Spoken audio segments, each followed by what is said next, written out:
So, hey everybody, welcome to a Brilliant Businesses podcast. My name is Nick Bryant, and I'm here with Chris Yates, who is the CEO of ffx.co.uk. How are you, Chris? I'm good, thank you. Very well, thank you. Good to see you. Thank you for inviting me in to talk to you. That's fine. It's a real pleasure. So, I first met Chris at a networking meeting. He was doing a presentation on what is a KPI, which, of course, we know is a key performance indicator, but he span it on his head because he's got a big passion for people within his business, and he called it keep people informed, keep people interested, keep people involved, and keep people inspired. That was right, wasn't it? That's right. Yeah. And it was a really cool presentation that got me really interested. So we're going to talk about that in a while, but we're going to start off by you telling us your journey, Chris, and how you became the CEO of this great company. Thank you. Hello, good to see you again. Good to see you. Getting here started at Sainsbury's. I would join Sainsbury's as a management trainee and worked for about 10 years in the stores, and then did an MBA that they sponsored me for. Okay. Which gave me a different direction, and I learned a lot more about how a large organisation works, and did functional roles in HR, supply chain and commercial. Okay. The latter role I then did, after about 20 years with Sainsbury's, was run the supermarkets in London. And at that stage, I probably had, 30, 40 stores in London. It's telephone numbers, really, because they're big supermarkets. But there was oh crikey, about 7,000 or 8,000 people. We're turning over $500 million turnover, but you're just a small cog in a very, very, very big wheel. Yeah. And I enjoyed it. It was great. Yeah. And then suddenly, this opportunity came up that said, well, I was in my early 40s, and I thought, I can't do this all my life. And then something came up to go into a more strategic, more operational role as my first directorial role type of role within the for a business called Sport Health Clubs. Oh yes, I remember them. Yeah. And I became the ops director of Sport Health Clubs. Having had a career lasting 22, 23 years at Sainsbury's, I thought, this is great. This is going to be the next 22, 23 years.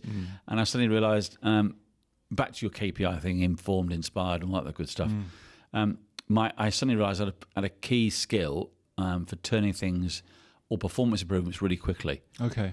And we were, as a business that wanted to be sold, it was private equity backed, and I was able to go and take an underperforming part of that health club chain of about, 25 clubs, I suppose, based around the UK. Nothing to do with food, clearly, but it's all about people. Absolutely, yeah. And it was about actually customers are people as well, and there's high interaction with customers in a health club, as you can imagine. Got it turned around, and 9 months later it was sold. And suddenly I was thinking, what am I going to do now? What am I going to do now?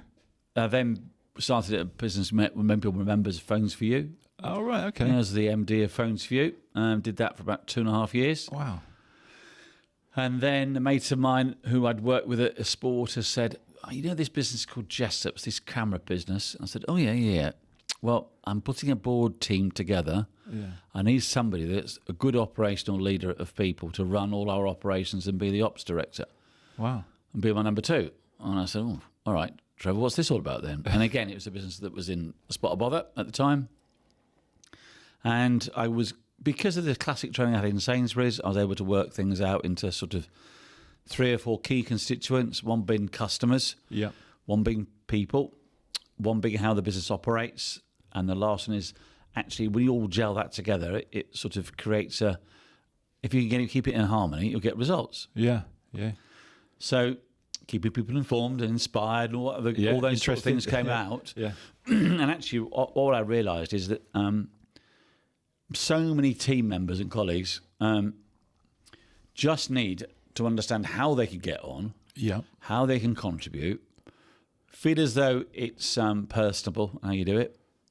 Yeah. And ironically, if you can make sure that you keep your clarity of view of what you want to do, it'll work. Yeah. And that's what happened. And then I suddenly realised, excuse me a minute, I enjoyed that a lot, but suddenly realised that this CEO gig isn't all that hard, really. Because I'm sat on a board and I can see the CEO and the chairman. I'm thinking to myself, now I'm 50 now, so it's only about 6 or 7 years since I left Sainsbury's. And I suddenly thought, well, this CEO gig is just like a big shopkeeper's job. You're just in charge of something. You make it sound so easy. Well, it's ironic. It's true. Yeah. And then out of the blue, a recruiter whom I've known for a long time said, I've got a job It's on the other side of the world. And it's in fashion retailing, based in Melbourne. How do you fancy going to be the sort of the alternative candidate? Because we're recruiting or presenting to candidates to the customer. To the customer who was a business called Brett Blundy Retail Capital owned a business called Lavisa, and there's Lavisas in the UK now. Okay. It's a bit like Claire's Accessories. Oh yeah. Yep. Well, all right then. So I'm the sort of uncharted, nothing to do with fashion. I had lots of interviews with these guys in Australia.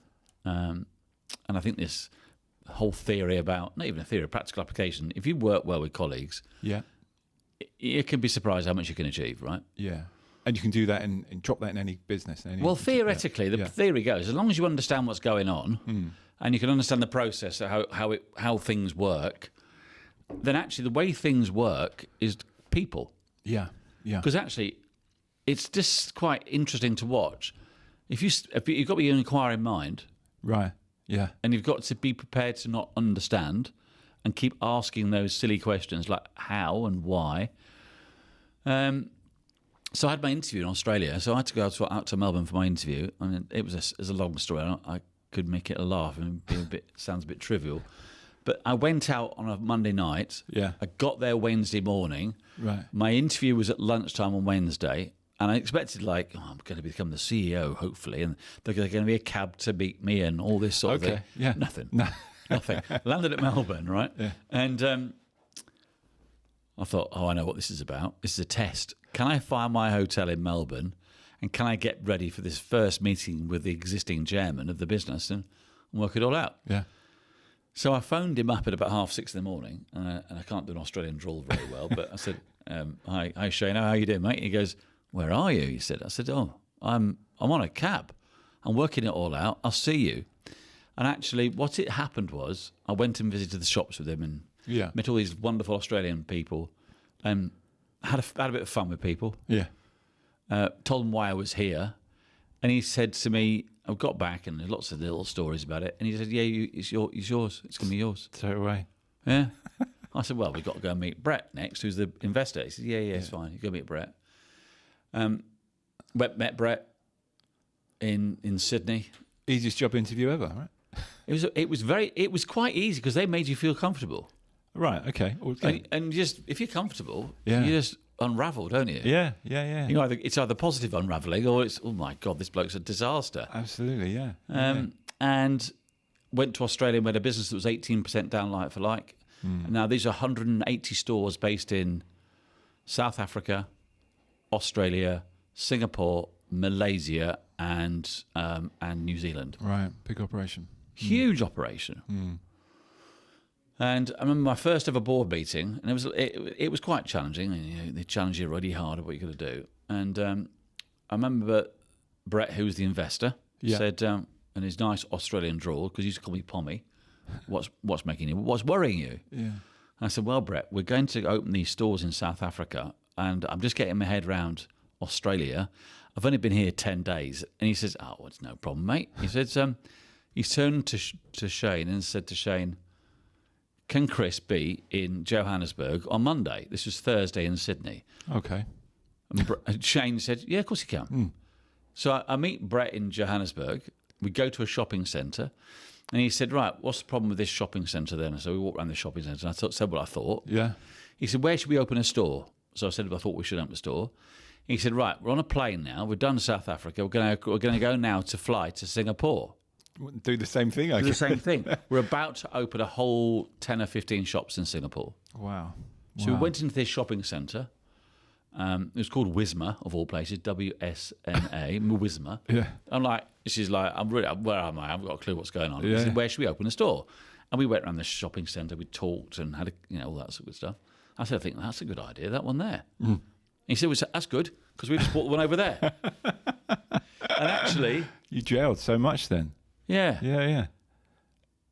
And it's ironic. It came back because I missed my family. So by that stage, Matthew and Charlotte were going to come out with us, but they preferred England. And I think we went back, and it's a big. I think if I'd gone it 10 years ago, I'd never come back. Yeah. And done a variety of jobs in the same sort of vein as we're doing with Jessop's. Did a very big turnaround business called Kiddie Care. Yeah. It got Deal of the Year in 2015 for what we achieved. So that was pretty cool. So do you see yourself as someone who goes in and turns things around? Yes. Yeah. That's what it basically boils down to. Yeah. And now this one isn't a turnaround. This is a growth. Yeah. So this is transpired. So I led a team to do a management buyout of a business you'll remember called Staples. Yeah. We rebranded it to Office Outlet. And in 2019, there was a catastrophic financial problem, not with us, but with a supplier, with another business. And it caused us a real problem. So we turned this thing from, about 20 odd million loss making to just break even in 2 years. Excuse me. And Wow. The financial problem we got was all our credit was withheld. All right. So you can't trade. No. So I was the tender age of 57. I thought, right, I've done this for too long now. And I said, I'm going to retire. So I bought a camper van. Did you? Grew a beard. Yeah. And I'd actually given up. Yeah. And then a recruitment team said, we found this really great business called ffx.co.uk. Yeah. And they said, they're looking for a potential CEO of the future. I'm not interested. I've retired. Been there, done it. I'm over. Yeah. They came back 3 months or 4 months later and said, remember we talked to you about FFX? And I said, what you really mean is you haven't found anybody. Yeah, they've come to you as a last resort. Yeah. That's wrong. And he said, and he knew, and he laughed. He Yeah. said, yeah, you're right. Well, all the candidates that have gone forward have failed. I met Patrick, who was then CEO and a significant investor in the business, who's still here as the deputy chairman. Okay. We got on like a house on fire. Suddenly realised, actually, this could be quite good fun. And really, I wasn't ready to retire at 57 either. No. So What would you have done? Well, I'd have got a longer hair, Grown a bigger beard. grown a really big beard, bought a bigger camper van, and actually been bored. Yeah. Because it actually, one of the things really I love doing is being with people. Yeah, sounds it. Yeah. That's it, really. Yeah. And so here we are. We're a business now. We went through COVID. COVID was a challenge for everybody, as we know. We were able to hold on to all the volume we grew. So we were a £50 million business in 2019. And by the time we got to the end of 2020, our run rate was 110. Wow. Yeah. So that was fairly significant. We held on to it in 21 and in 22. We have a plan this year to do 105. We'll probably make we'll do 105, 106 million, I should think. The market's really hard right now. Yeah. Everybody knows it. You've got cost of living. You've got first-time buyers are drying up. Yeah. Nobody's building houses. We supply power tools to contractors, basically. Yeah. So the market is hard. Tough. But can we change the market? No. Can we inspire our people more? Yes. Can we keep them informed? Yes. Can we keep them interested in what we're doing? Yeah. Yes. Can we give them a good career? Yes. Yeah. Can we develop them more to be better? Yes. If we invest in people and invest in what we do, when the turnaround comes round, because it will come, we'll have the best people driven to succeed, the best internal processes, and hopefully take the lead, take the win when it comes. Yeah. But right now it's hard work. Yeah. It's brutal. Yeah. But that's great though. You're fighting the storm, but when it comes back, you're ready, and you're ready there to go. Yeah. How many staff are there? 230. Right, in this building, all across. So we've got about 60 in here. Yeah. And we've got about 150, 160 up the road in the depot. Yeah. Which I can show you afterwards if you want. I'd love to. Yeah. And you've got more than one site though, haven't you? Is there? So we have a couple of shops. Yeah. One in Folkestone, one in Ashford. Right. Okay. And then we have 2 or 3 really big operations. We have an eBay account. Okay. So we're the biggest reseller of power tools on eBay in the UK. Wow. Okay. And then we have an ffx.co.uk site, which is our own branded website. Yeah. And then we have a wholesale business and then a direct sales business as well. Okay. So a direct sales people will sell to contractors on site. Right. Okay. All right. Yeah. eBay tends to sell product to keen DIY people. And then ffx.co.uk is probably pure. Now, everybody's a customer, so you could call it a B2C. We sell product to subcontractors and self-employed tradespeople. Yeah. Be they carpenters, electricians, plasterers, plumbers, They builders. don't need a label, do they? They're customers, really. They're just customers. B2C, B2B. It's all customers. Yeah.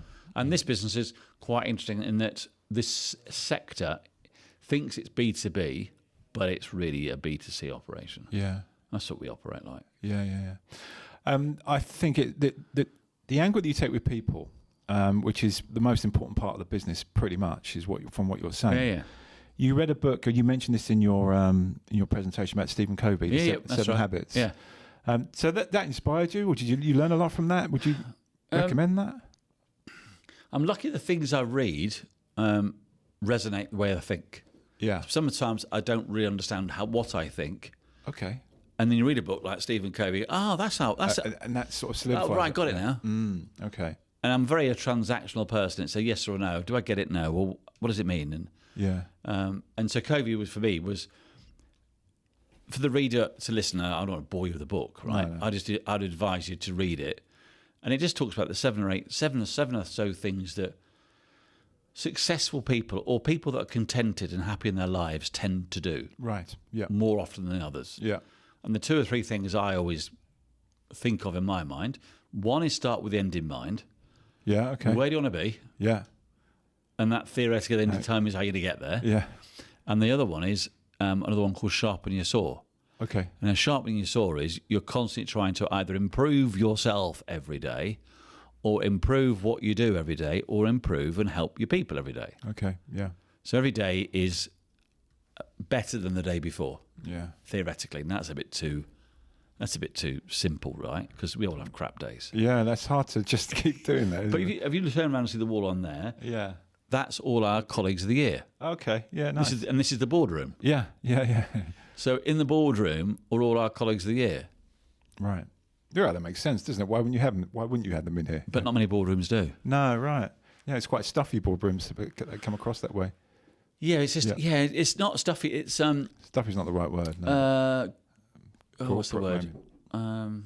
Board meetings are a meeting that's always, I don't know, challenge is the wrong word, but you're always going to be put under the pump to make sure that what you're doing, even if the business isn't performing or is overperforming, the board meetings where the investors check out you're on your game. Yeah. And they sit in here. Yeah. But I tend to sit on that side of the table. Okay. And then we make sure it just happens by default. They sit over here or over there. Yeah. But the other one there is about customers. Okay. Yeah. Yeah. So without customers and without colleagues, you haven't got anything, have you? You haven't. No. Nothing.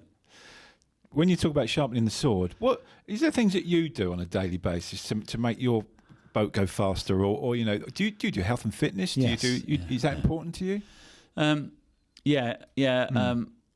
It's ironic. Everybody talks about the endorphins you get when you go to the gym. Yes. Yeah. And sometimes I go to the gym Monday and Friday mornings. Okay. Like I go cycling with a bunch of blokes on a Thursday night. Yeah. And I probably cycle Rain or shine.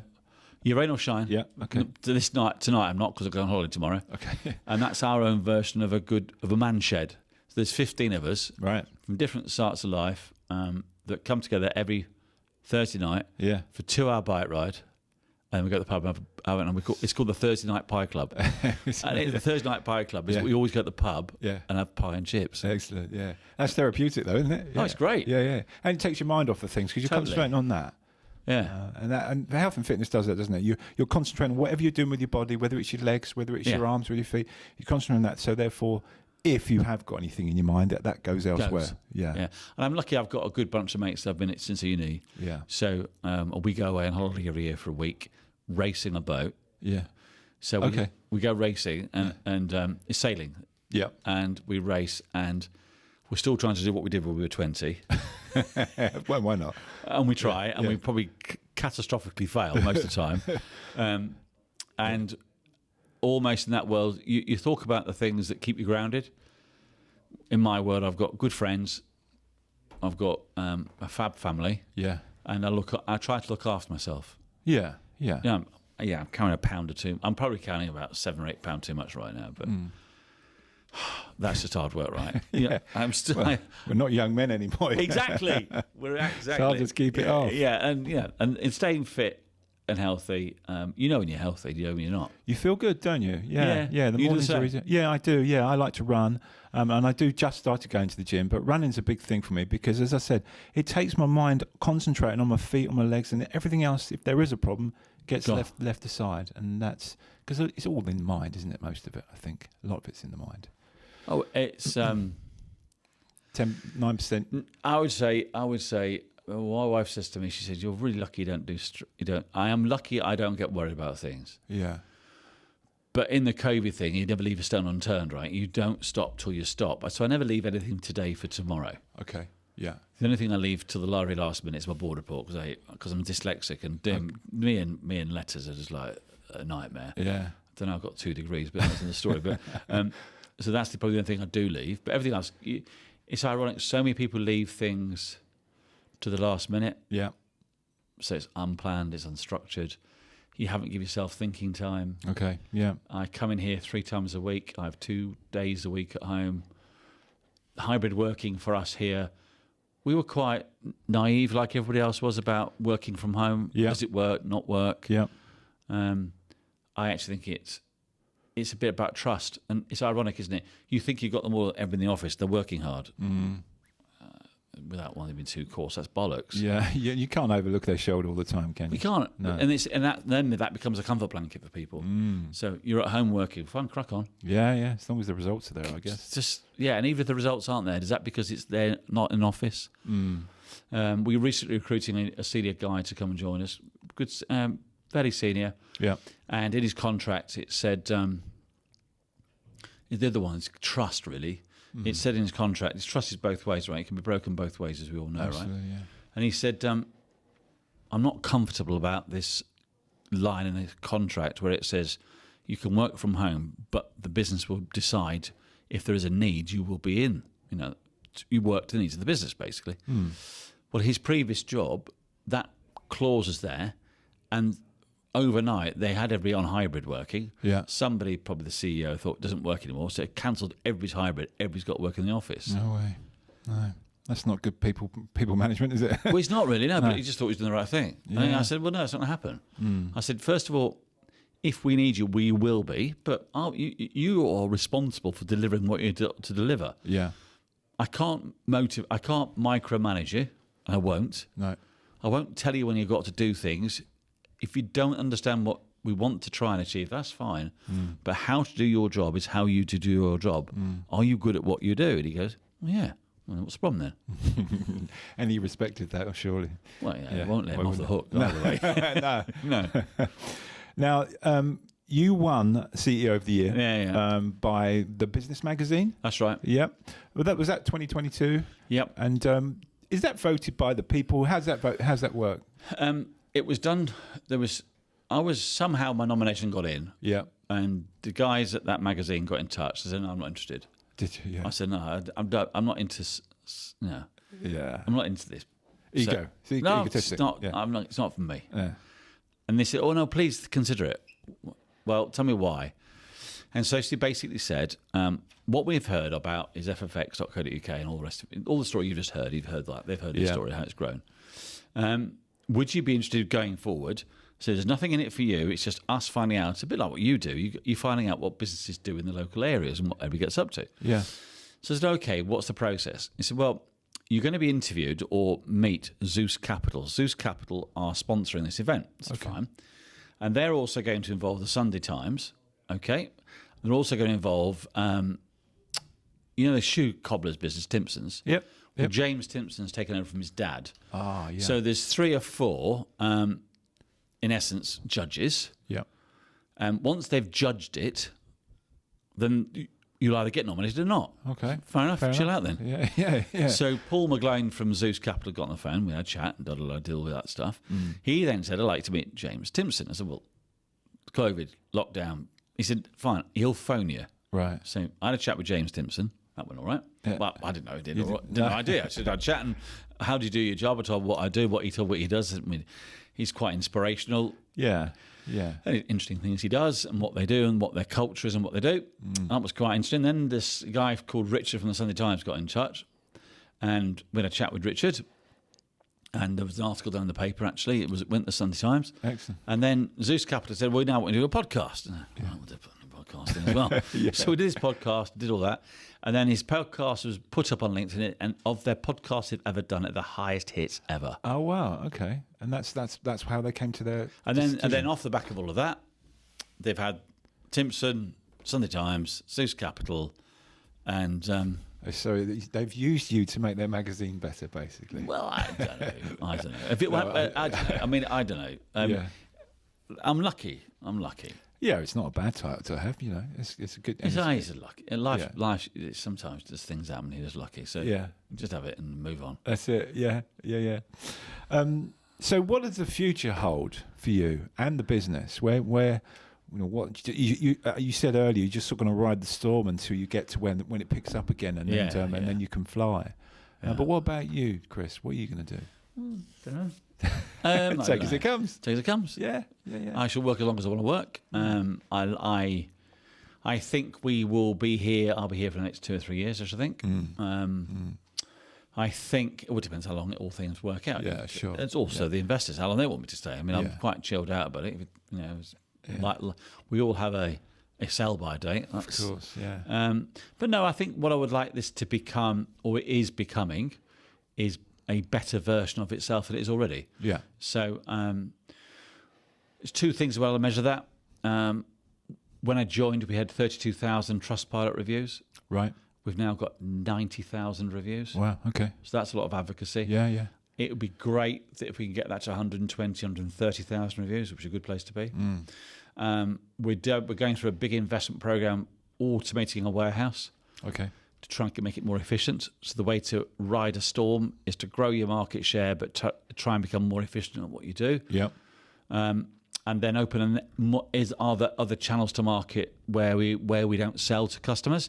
Now that's not more stores, but we'll probably look at Amazon, but not as a supplier to Amazon, but trading on Amazon in our own right. Okay. Yeah.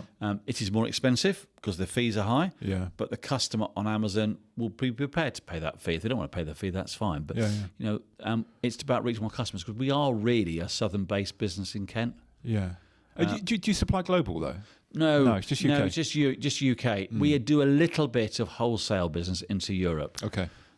But the irony of it is, everybody may have grand designs of growing your customer base, but you have to ensure that you can deliver it in time. Yeah. We have got the best service proposition in the country. So you can shop with us at 10 o'clock any day of the week up to 10 p.m. and get it tomorrow. Oh, wow. That's valuable, yeah. Yeah, very valuable. Yeah. Because obviously our customers will come off a job at 5 o'clock. Of course, yeah. And then they'll think, I'll have a cup of tea or my dinner, go to the pub, have a pint. Yeah. And then I need to order a new drill. I need something else. Yeah. Or something's broken, or my job's changed tomorrow. Well, they're both cash and time poor. So cash poor, they tend to work, they get paid when the job's finished, they're self-employed. Yeah. Time poor is they haven't got any time. Their job time is the job time. So if they're on a job, they won't be looking at buying tools and stuff. No. They can only do that when they finish the job. Yeah. So they're time poor. So we make sure our shop is still open when they want to shop. Yeah. And our busiest time of the day, you wouldn't believe this, is at 9 o'clock at night. 9 till 10 is our busiest hour of the day. Well, that's just because of what you just said, isn't it? Exactly. Yeah. It's knowing your market, isn't it? That's it, know your customers. So the question you raised is, where does it want to be? A better version of itself. Yeah. Because of what we're doing in it currently. The team more prepared for the future. Yeah. So we've worked all last year with businesses called interactive workshops. Okay. Interactive workshops do workshops, obviously. Yep. But it's about leadership and personal behavioural improvements. Right. So similar to Scovey, they analyse how to become successful as a leader, and we've put 55 people through that last year. Okay. So investing in people, isn't it? Really? All the time. Yeah. And you do it again, and they all. The first time they'd been done in about 2 or 3 years, and previous development programs they'd been through were the classroom. Yeah. Very do this, do that, do this, and do the other. And the way the interactive had done, I said, well, a bit like your question, where do you want to be? Yeah. How do you want to lead? Who do you want to lead? So my question is a better version of the company. For myself, I'll wait and find out. There's 2 things really that I like to be involved with. I like to create value through people. Yeah. And so long as I believe we're creating value through people that then delivers value for the company, then that's quite an exciting future. Often you don't know what's around the corner. Yeah. If I go back, crikey, to 2006 when I left Sainsbury's, would I have thought 16 years, 17 years later, I'd be sat here in Folkestone, having running a great power tool online business? Then probably no. Yeah. So I think if we could forecast the future, what I'd like it to be is probably a non-exec role next. Okay. Probably supporting management teams and coaching teams how to get the best out of people. Because ironically, we can always forget the human interaction piece as the bit that makes the real difference. Yeah. Because you've got great people doing great things that what the customer needs, you're going to be successful. Yeah. And often I'm lucky really, because I was taught that from a very early age. Yeah. Learn how it works, learn what makes your people work for it, keep them excited, informed, inspired. Yeah. But all in all, if you keep them informed of where you're going and why you're doing it, then they'll work it out. Yeah, that's good. That's great advice. Thank you. Right. Well, Chris, thank you very much for coming on the podcast. Pleasure. It's been a real pleasure to talk to you. I've learned a lot from you. And Thank you. And if anyone wants to talk to Chris, then yes. he's very open. Yeah. But by the way, my mobile number, 0790 911 3637. Yeah. And my personal email account is chrispyates.cy@gmail.com. Excellent. Thank you so much, Chris. Thank you for joining us, and we'll see you all for another podcast soon. Thank you. Look forward to it.